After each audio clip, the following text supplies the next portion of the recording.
All right, we're back with the Big Miller Basketball Show. Erick Taylor, again, man, I really appreciate you hopping on. Erick Taylor, Arkansas Democrat Gazette. How you doing today? I'm making it, man. Trying to recover a little bit, man, from a long week. That is a lot of basketball, a lot of good basketball, but it was a whole lot of fun. Yes.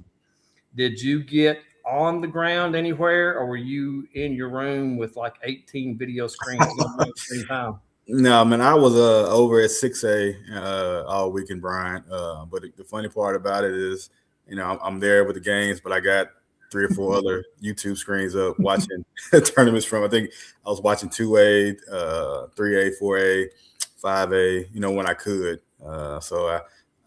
This time of year is just really always the craziest for me, man. No matter what tournament I'm covering, because I'm always investing in other tournaments. What's going on? So. Just a long week, man, but I'm used to it, brother. Used to it. That's right. A lot of games, a lot of fun. If you watched our preview, a few weeks ago, we talked about a few of these teams that were sleepers that are now playing in a state championship game. We kind of gave people a preview of a couple of these upsets and a couple of these sleepers that are now find themselves playing in Hot Springs. Let's get things jumping.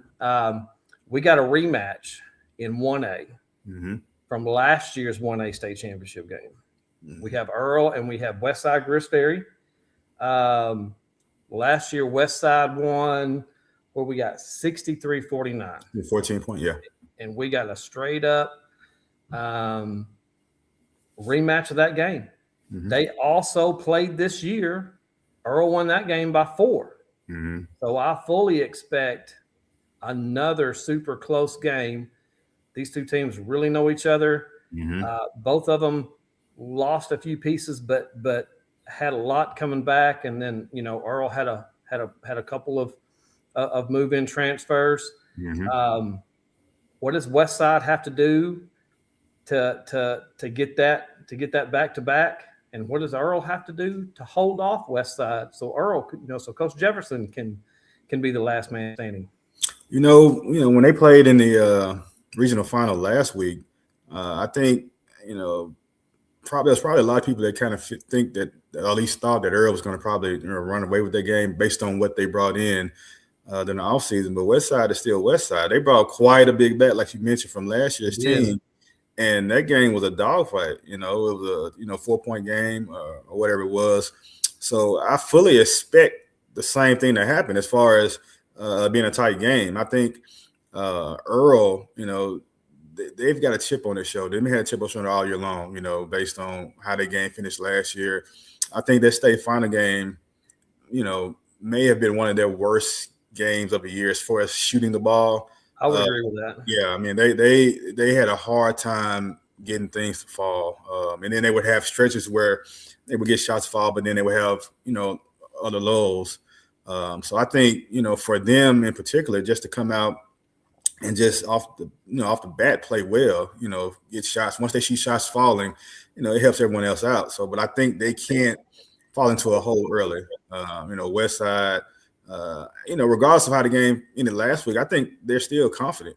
They saw at that game where we can still play with these young ladies, regardless of what they had come in the offseason. And they were right there with them, so they're going back, trying to defend the title. So they're going to honestly, they're going to probably come in with a chip on their shoulder as well. No one has really been talking about them like they've been talking about Earl, this year. I agree with you. I think a lot of people last year, Westside Griffberry kind of came out of nowhere and were one of the best teams in the state. Right. And I think a ton of people talked about them all year long. And those girls have played, those girls have played together forever. A lot of ball. And Cornette, they've been playing together forever. But it seems like this year, everybody talked about Earl. Yeah. Right? Couple of transfers, but it's still, it's still Jada's team, it's still Journey's team. Right. And they came right out of the gate up there at Conway. Yep. And just started beating people. And so I think everybody's been talking about Earl all year long. Right. So I think you're right. I think it's actually Westside that has a little chip on their shoulder. Yeah. And they're like, okay, yeah, you guys are really, really good. Beat us by 4, but man, Westside, They're so methodical. They're so well coached. That's the type of team and type of attack that you really need to beat that Earl team. Jada, obviously D1 athlete, gets all the attention. All right. Journey, man, she just smooth. Yeah. Every game, you know what you're going to get: 16, 18, 19 points, 4, 5, 6, 7 assists. Not a whole lot of people talk about Journey, but it just Journey's just so smooth and consistent. With it. Yeah, I mean, she doesn't. I don't know if she talks much at all on the floor. I mean, she just goes out and plays. Plays within herself. She's never trying to do too much. But you look up, like you said, she's got 18, 19. And it's almost always a quiet 18 and 19. And she's capable of putting up 30. Yeah, she can. So I think, like I said, just Jada's team, but I think Journey indirectly kind of makes that squad go, I think, with just by the way she operates when she's got the ball in her hand, even when she's not, handling as much. She's level-headed. I loved it about her game. She's level-headed, and she just goes out and plays, man. So that's a big thing with her. Never too high, never too low. Exactly. Even kill. That's what you see. That's what you see from her. Yep. Literally every time. That's the same. Both teams are fun to watch. Both teams are well coached. Both teams are just loaded up and down with great athletes, with great players, great shooters. So, ET, who you got? The 1A state championship game, who you got? It's hard to go against the defending champions like Westside, and they've had a great year as well. But I just really think that Earl has a little bit to prove, but they want to come out and prove a little something, man. That team has been dominant all year. They lost, I think 2 games. Bartlett, I think, beat them in the NPA, of course, late in the year. But I think they've played with something to prove all year long. They want to get back to this point, and they're back. And I kind of think they're going to come out and show that last year that, this is a very different team, although a lot of those pieces are back. But I hate to go against Westside because Westside is so good, man. They've been a team, like you said, they probably have a chip on their shoulder as well. But I'm going to roll with Earl, man. I think they're going to come out and play much better than they did from the jump as opposed to last season. And I think they'll probably have enough to hold it off. Again, it wouldn't shock me, though, if Westside comes out and plays their best game and ends up winning. But if I had to pick one, it would probably be Earl. This one's tough. I legit think you could just roll the dice. Yeah. I agree. 2A girls. We have a Quitman team that's been a favorite all year long. And then we had a Sloan Hendricks team that just put on a great run in the state tournament. I think a lot of people thought you had this big 4 that included Quitman and Dirks and Barton. I thought a lot of people thought you were going to see a Barton Quitman state championship matchup. And Sloan Hendricks, those girls came out. They immediately got ahead of Barton. Did a really good job of making Demaya just not getting easy looks. Uncomfortable. She got off to a slow start. Barton got behind. I thought Sloan Hendricks did a good job of just, playing their game, trying to get, you're not going to stop Demaya. I think she still ended up with 20, I think 24, 25, something like that. You're not going to stop her. But if you can do what they did to her in the first half and get Barton behind and play from behind, that's how Sloan Hendricks came out with that win. What do you think about that matchup with Quitman, though? I got Rich Sharp. He came to 6A maybe Wednesday, I think it was, and I happened to have 2A open on my screen, and he was like, "Man, you're working 6A and watching 2A," and I can't remember who was playing. But I told you, when we spoke a couple weeks ago, that 2A has always been my toughest classification to rank when it comes to ranking teams. And I told him, I literally the last 8 teams that were standing in state tournament, I think all could have, made a run at state title. From Southside B Bench to Poland to Dirks to of course Quitman, Sloan. But these 2 teams they don't surprise me one bit that they're in the finals. I think Quitman has won something like 24, 25 in a row, something like that. I think Sloan, the only 2A school that's beaten Sloan this year was Riverside. That was earlier in the year. I think Manila beat them late in the year. And Manila, we're going to talk about them in a minute here as well.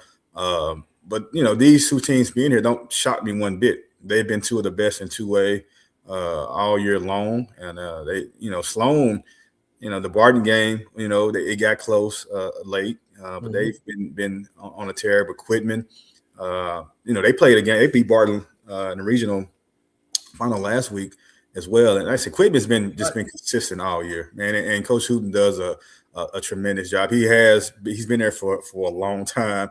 It's just an incredible program. Incredible program, man. He's consistent year in and year out. They're always going to be in the mix. So this is one of the matchups where, we're getting two really, really good teams in the classification. There's no fluke about either one of them. It's going to be knocked down, drag out. And, we talked about Earl and Westside possibly been a toss-up. This one may be along those lines as well. Well, and you said it's no fluke, and it's no fluke because 2A was so deep, and we talked about those top teams. But it's no fluke because, man, Sloan Hendricks had to beat a lot of good teams to get to this point. Exactly, literally.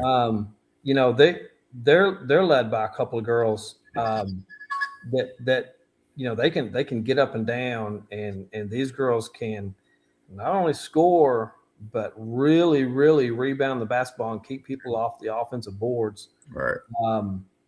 What can they do to give Quitman problems? They can't get behind early. And Quitman's a team that, if they get out on a 12, 13, 14 point lead, it's going to be really, really tough sledding for you to come back because they put their foot in your neck and they keep it there for the most part, man. And they've done it all year long. They've taken punches. They had some tight games with Southside B Branch, of course. The game with Barton, they led, I think for the better part of it, but it was still Barton is Barton. Barton is good. And so they kept charging back, and they maintained, a lead in that one. And then, come to state tournament, they're doing the same thing, but I don't think, and this goes for Sloan as well. Neither one, I think, can afford to just get behind early. They've got to keep it right there within distance. And again, these one game scenarios, man, anything can happen. And, one team gets hot, the other one's not. You got to rebound the ball and you got to defend. That's what it's going to come down to just about every game. If you're rebounding and defending, generally your offense, you hope catches up with all of that. But if you're doing those other two things well, then you're going to have a chance to win regardless. And I think that's going to be the case for actually both of these teams, and I think it's the same tactic for both, they just can't fall into an early hole, in that arena, the open gym, the lighting is a little bit different, but sometimes it can affect shooting. So I think, whichever teams can adjust quicker and play well off the bat is going to have an advantage. Now, which team that is, who knows? Because both of these teams are so good, man. They're both good and they're both well coached. Yeah, exactly. They both have their systems. All right, the 2A state championship game. Who you got? I'm going with Quitman, man. They hadn't lost in 2-3 months, however, whatever ridiculous number it is, man. I've got to go with Quitman, man. When Coach who normally when he gets his team there, they generally finish off the deal, man. So I'm going to go with Quitman, man. But it's just like the last game, with Earl and Westside. It wouldn't shock me one bit if Sloan came out and did his thing. Like I said, the only team from 2A that's beaten them was Riverside, and they've actually beaten Riverside as well. Right. So they've beaten every 2A team they faced, this year. But yeah, I'm going to go with Quitman, man. I think right now they have such a confidence about them, that no matter who they're playing, they're going to come out there and win the game, So I'm going to roll with the Lady Dogs. Moving on to 3A, Eric, and a lot of other people made a lot of other predictions. It may not include these two teams that are in the state championship game, which is McGee and Manila. But if you watched our preview, we talked a lot about Manila, and we both said McGee's a big sleeper. Do not sleep on McGee. All right. I've seen both these teams, and like I've said numerous times, They play fast. They Mm-hmm. shoot a lot of threes. If they get hot, I don't care what classification you are, Mm-hmm. they can get up and pop you. Right. And they've been playing inspired basketball since that tragedy that hit that school back in December. Yeah. And what's really neat is you're seeing a lot of these Northeast Arkansas and Mississippi County schools supporting Manila, like Right. Osceola and Blytheville. It's just really been neat to see a lot of these other schools and teams supporting them. I saw a video of the Osceola boys basketball team in the Manila student section cheering on the Manila girls, which is really, really cool, right? Yeah, that's real cool, man. McGee, another team. Mm-hmm. Not many people predicted them to be here. Yep. You and I talked about them. We said, don't sleep on McGee. What can McGee do to slow this Manila team down and to put some ball pressure on Manila and keep them from getting hot and shooting like they like to? With this McGee team, I saw them once earlier. I saw them online against Duma. That's always a big rivalry. But I saw them earlier in person. They played Melbourne. I believe it was down in the Jesseville tournament. But McGee has always, for me, in my rankings, I always have that Super Six, of course.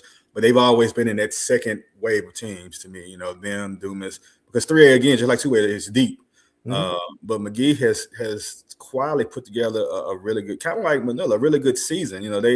They got overlooked, I think, during the regular season. But like a lot of those South Arkansas teams do get overlooked. Dumas had a really good run at state as well. And I think McGee really just had to keep doing what they've been doing. They've shown that they can win big, and they've shown that they can, win a close one. They came back and beat. They lost to Melbourne in the game. I saw them early in the year, I think by about 18 or 19. Came back and beat Melbourne, first round state tournament. Then they took Episcopal to overtime and won that game. And then they knocked out a team that, a lot of people, looked as the favorite, which was, Mountain View in the semis.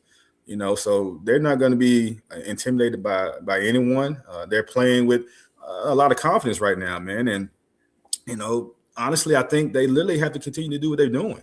Don't deviate from anything. And I'm pretty sure they're not. They're going to come in this game full of confidence. But just like, a lot of other teams, I don't think they want to come out and get off to a slow start, not in the, state final, because that can be tragic coming down depending on what you're doing. But I think they rebound the ball well from what I saw. I watched a little bit of the Mountain View game first half, and I watched the second half of the Episcopal game.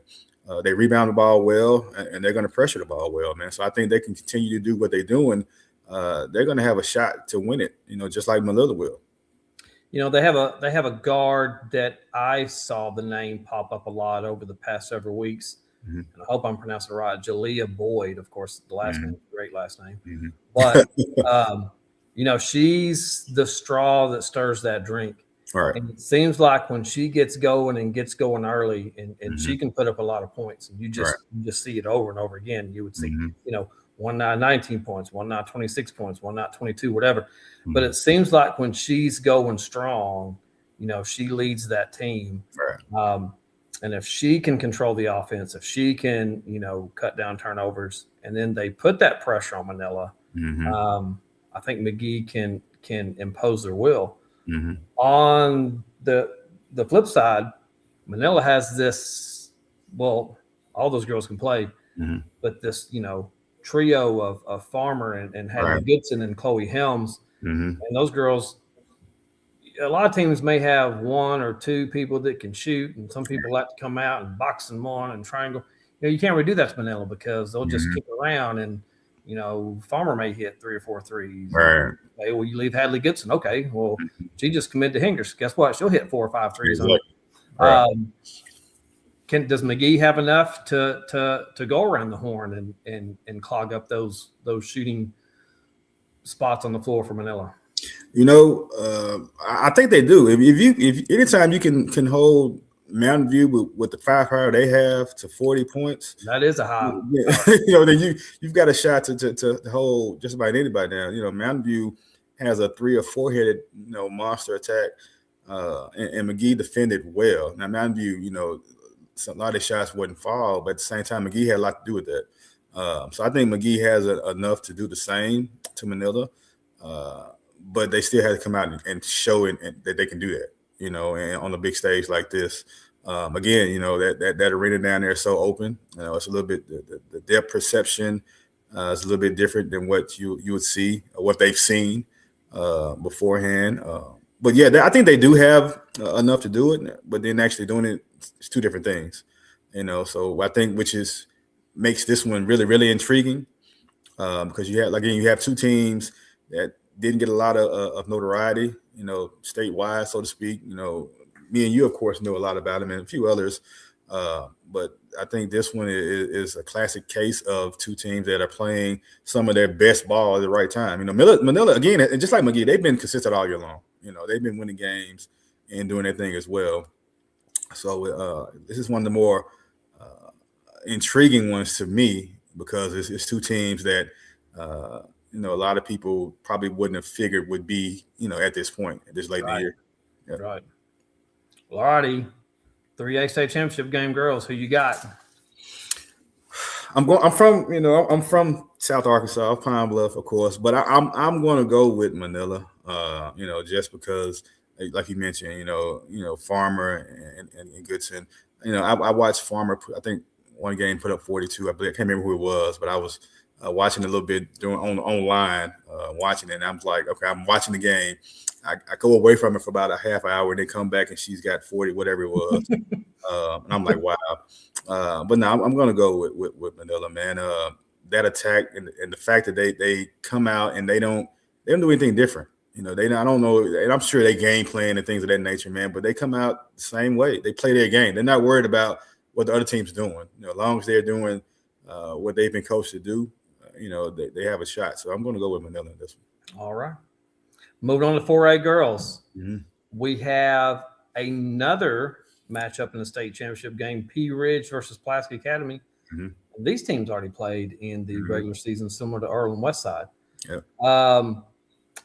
Probably a completely different Pea Ridge team than what we saw earlier in the year. Right.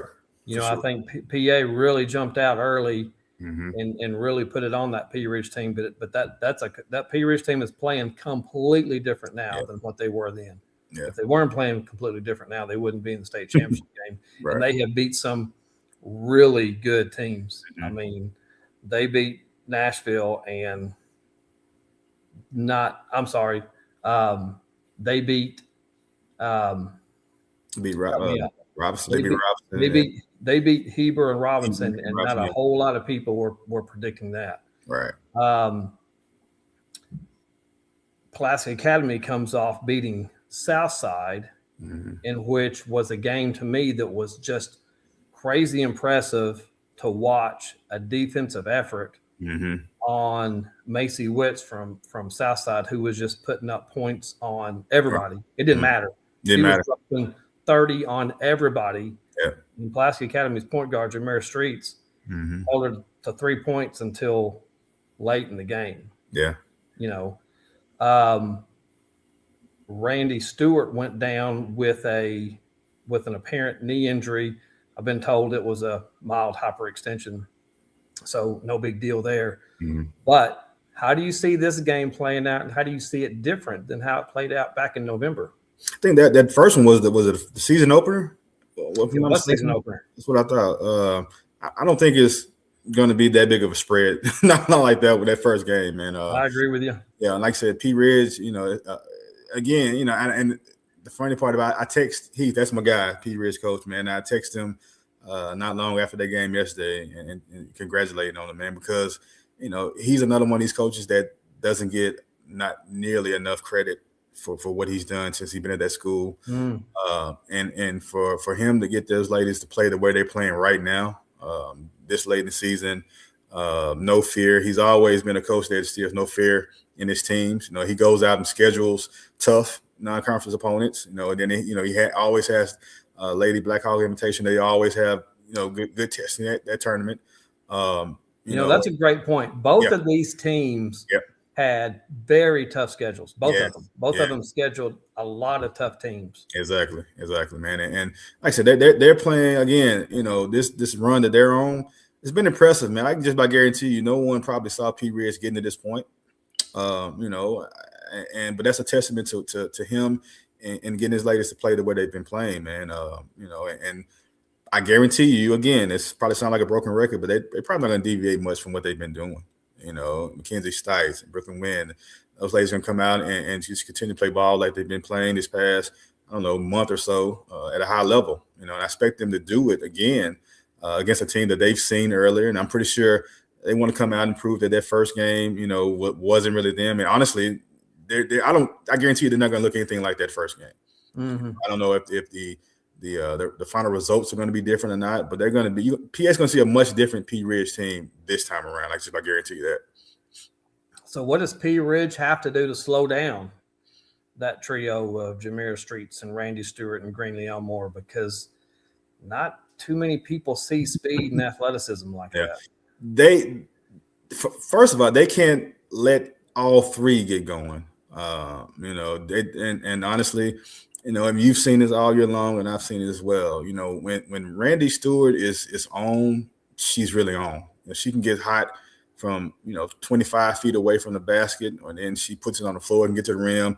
Greenlee Elmore, she can score just about everywhere. A lot of times you see her. She's not she's not a post player, but she can get down on the post. Drop step score, pull up jumper score, 21 footer score, get to the free throw line. When she gets rolling, she's rolling, and then, like I said, this PA's second straight year down in Hot Springs. So they're going to be a team that's, I think, has been on a mission all year long. They're not going to go in. And then they're a product of their coach. That's one of my favorite coaches of all time, man. She gets the best out of her players, and I think P Ridge is going to have, I don't know, what Heath is going to do as far as placing a concentration on either one of those players. But I know he's not going to want,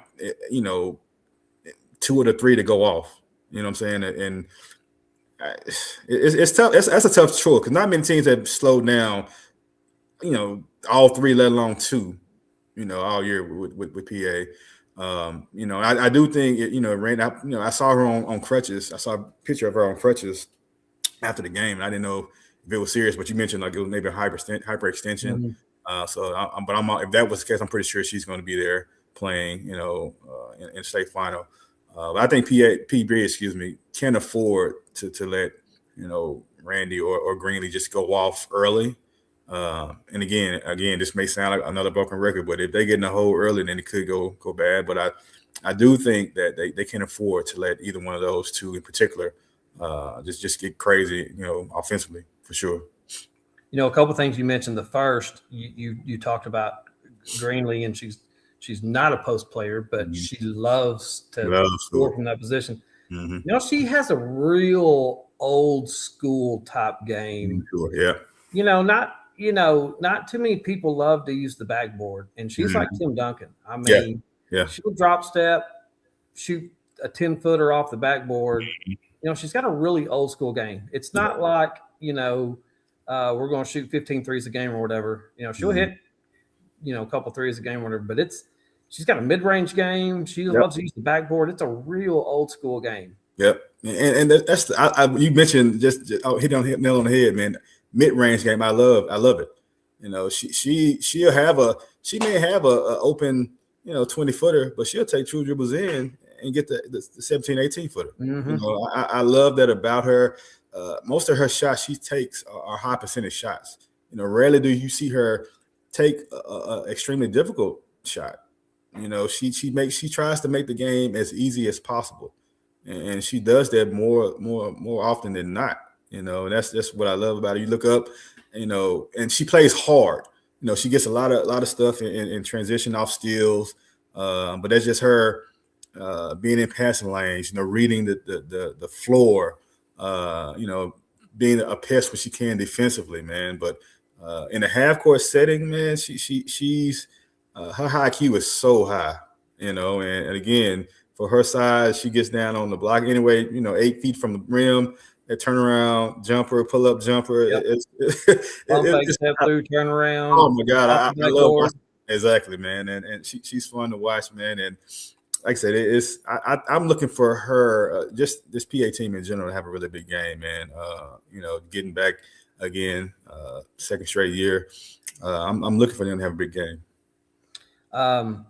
And then the other thing you mentioned was Coach Yarbrough. You guys have a long history.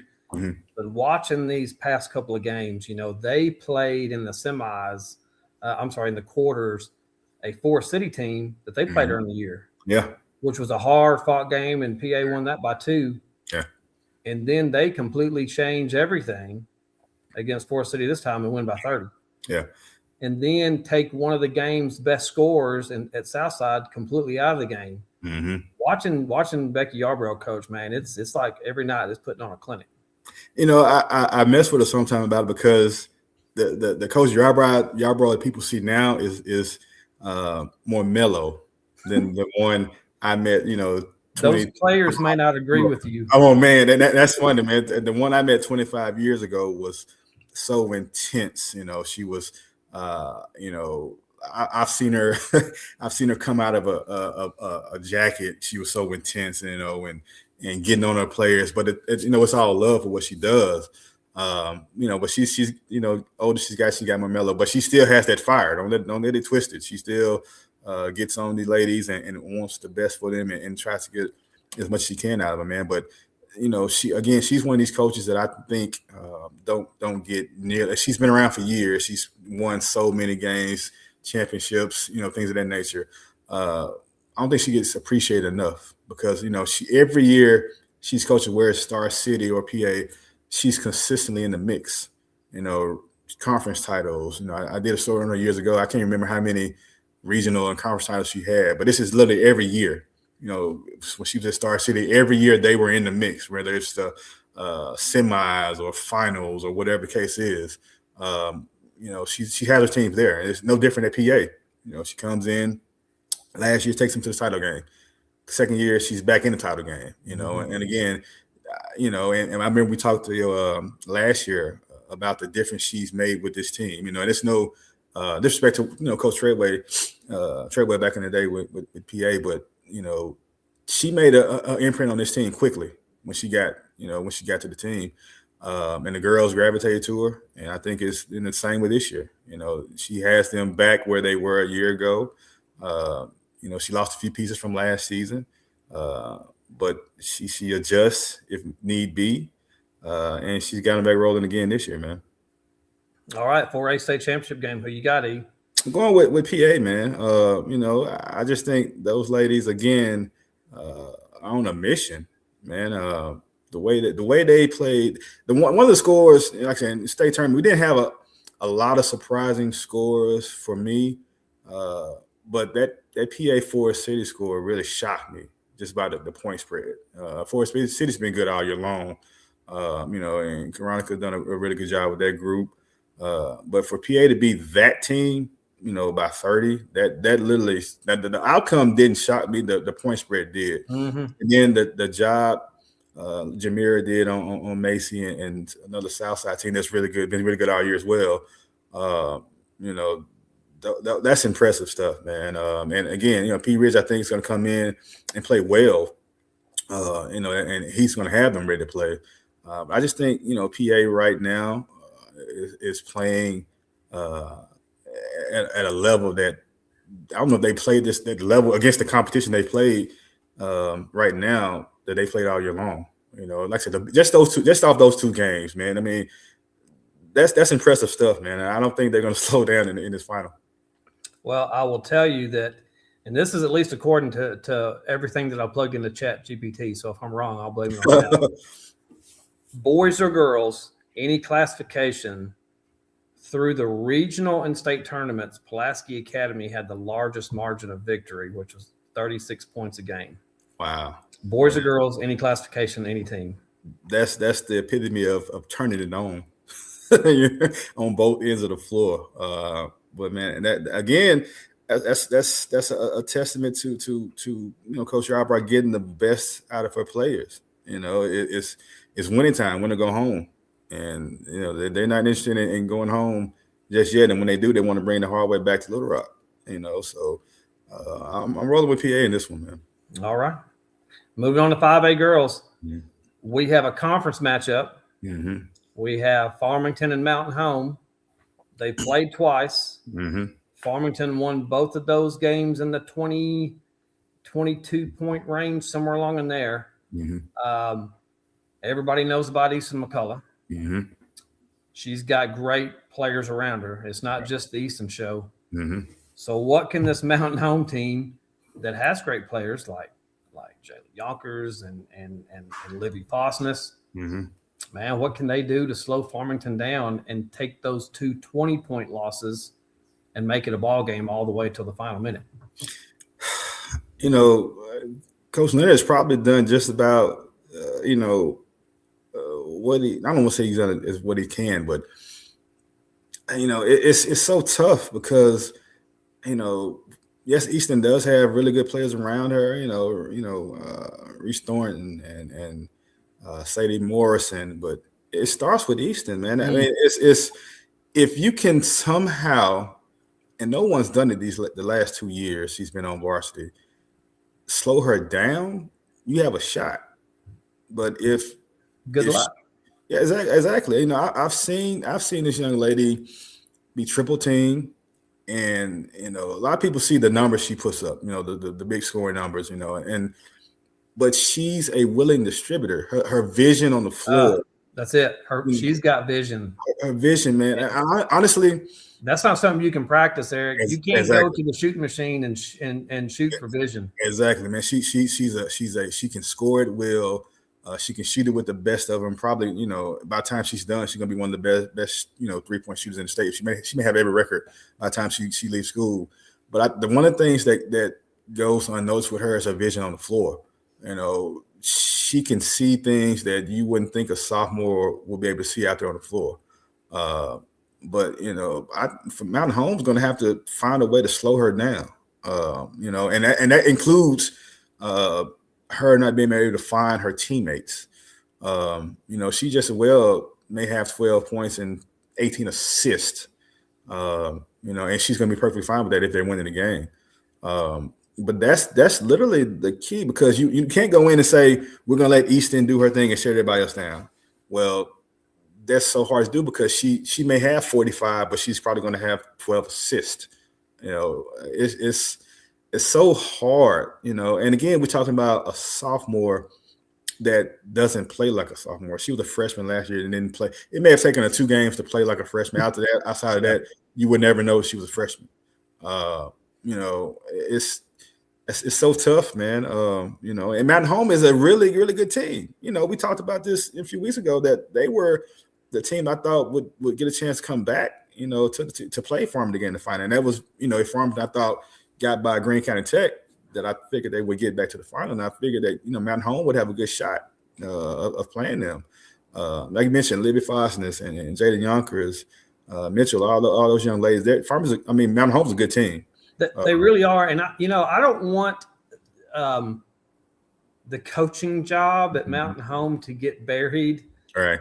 Because I do want to point out, man, they lost, Lakin Moore. They lost Whit Coleman. They lost Sarah Williams. They lost the tall center whose name has escaped me. I'm sorry. Man, they lost 80% of their production off last year's team. And look where they're at. Look where they're at. Exactly. And like I said, and they've been good all year. If it wasn't for what Easton's been doing at Farmington, they would probably be one of the top 2-3 teams in the state, regardless of classification. They've been really good. It's just the fact that, again, Farmington's been really, really, really good, man. And it's so tough to stop a team that plays well together. We have a team that plays well together as it is.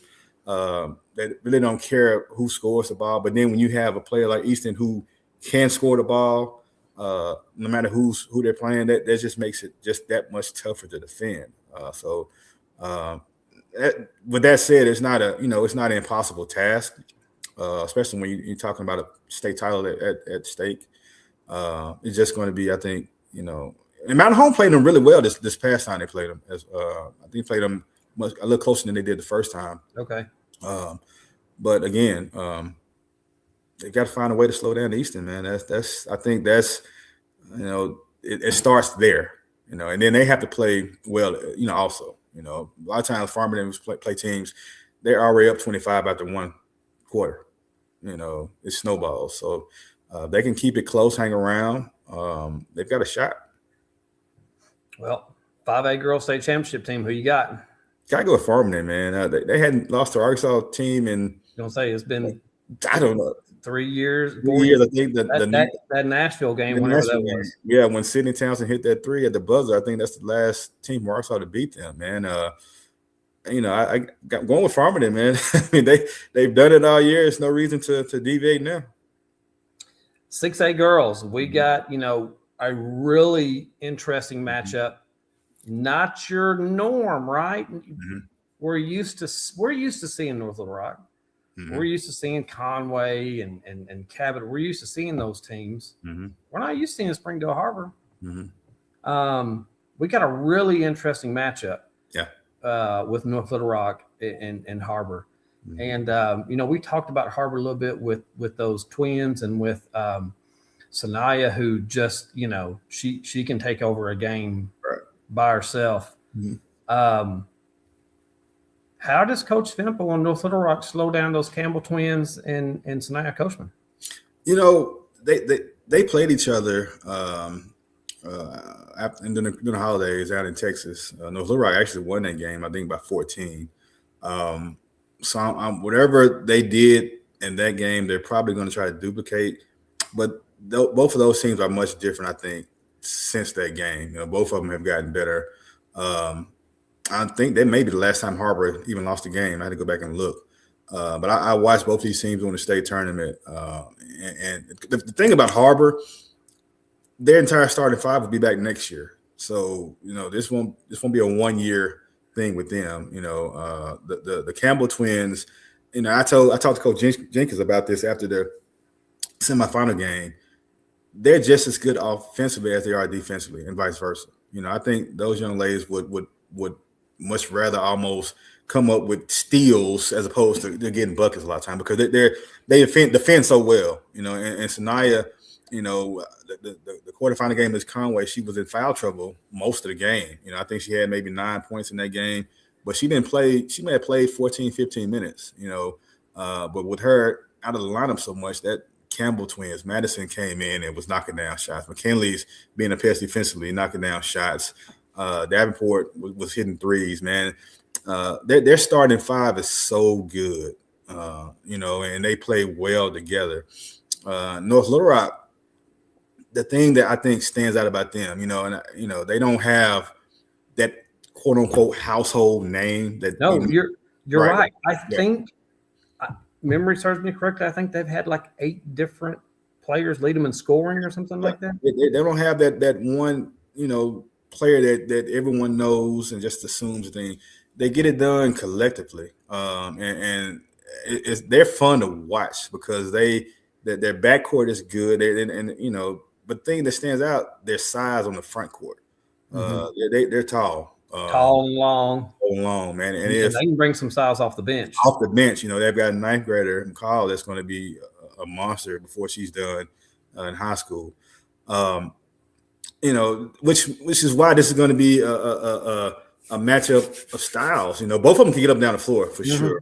But that's not a team in Arkansas I think they can match up with the size North Little Rock has. So it's going to be interesting to see, how that works with this matchup again, rematch rather with Harbor, and how they choose to defend that as opposed to what other teams have done, and then vice versa. You're not going to. You're right. I think you're right. 'Cause I've seen North Little Rock play several games this year, and it seems like Coach Fimple, it just depends on who they're playing. Yeah. Like, all right, you want to run? Okay, let's run. You run. Half court? All right, I'll play half court. Yeah, half court. Exactly. You want to press me? I'll beat you. Man, I'll press you. It seems like Coach Fimple can do anything with this team. With his team, man. And again, it was a moment where he had 3 6-foot-plus players out on the floor at the same time, and I'm like, man, how do you defend that? You don't really see that a lot in Arkansas anyway. Now you'll see a lot of that with a lot of the prep teams out of state or some of the bigger name schools or whatever, but you don't see that often, and with teams in Arkansas, and that's what to me stands out about that group, But again, they're unselfish. 6, 7 kids probably average 7, 8 points a game with them, right. And they defend well. And Harbor had probably one of the best first halves I've seen of a team this year against being in Midwest in the semifinals, man, they were hitting just about everything, getting rebounds, running the floor, defending.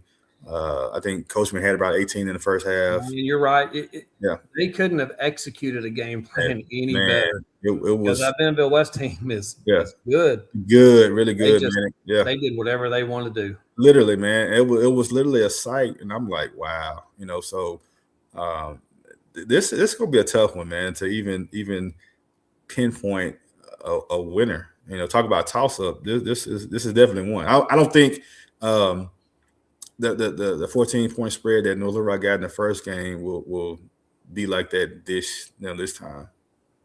Well, speaking of, in the 6A Girls Championship game, you got if you had to twist my arm, I've got to go with North Little Rock. This is the first time Harvard's ever been in the state final. And me and Coach Jenkins was talking a little bit about that, because they played before North Little Rock and Northside played. And she mentioned that, this is her girl's first time getting there. Regardless of who they were playing, whether it was Northside or North Little Rock, those teams are used to being at this stage. So Coach Fimple, a lot of those players haven't been there, but I guarantee he's gonna, let them know, look, this is nothing new for us. Been there, done that. Let's go get it done, regardless. So I think they're gonna be ready to come out and play well. But again, this Harbor team, I'm sure that Coach Jenkins may not tell them about, mention anything about revenge or payback, but I guarantee it's in the back of their minds, when that was in it, man. So this is more of a toss-up to me than any other ones that we've talked about. But I think if North Little Rock imposes his will inside, Mia Hopkins and Marley Adebayo and Kyle off the bench, if they come out and dominate on the interior, I like their chances. But if not, and Northside did a good job of trying to deny those ladies the ball. They set in the zone and did a really good job. North Little Rock found some creases occasionally to get inside. They did, and like I said, Mia found a few spaces, and then of course I left Katie Temple open. Yeah, just another player they got. Right. She hit some pretty big threes, but this is going to be a really good one, man. I've been knowing again Coach Jenkins for a long time, man, and this group is really, really good, man. If they have success keeping the Little Rock off the glass and not allowing their bigs to get off, because Sanaya's going to do what she does. Sure. There's no one on our side that's going to stop her from getting to the rim. And she can step out and hit the three as well. And if she's on, and then the Campbell sisters are going to do what they do, it's just going to be a really, really good game. But again, if I had to just pick someone, that would be probably North Little Rock. I think that one's going to come down to two things. Will Harbor come out and play well in the first 45 minutes of the game, and not be, this is our first time in Hot Springs, not be enamored with the depth perception that we've already talked about, not be enamored with the massive, crowd. Right. And can they keep North Little Rock from just absolutely dominating the glass? Because if North Little Rock limits Harbor to one and done the offensive side, and then if North Little Rock dominates the offensive glass, it could be a long night. But for me, those are the two keys for Harbor. Come out strong and just don't let North Little Rock dominate the glass. Yeah, I mean, I agree 100%. And I think again, Northside did a really, really good job of playing hard and trying to deny North Little Rock's bigs from just getting off. They forced a lot of. It made it tough for them, but eventually I think they kind of wore them down a little bit, that depth. But like I said, like you mentioned, I think if Harbor can come out and play well early and just hold their own, really, inside, they've got just as good shot as anybody, man. We'll see. Well, E, I appreciate you hopping on with me again. I will see you in Hot Springs. Definitely be there with bells on, man, every day. Erick Taylor with Arkansas Democrat Set. Man, I appreciate you. Have a good rest of the night. Appreciate it, brother.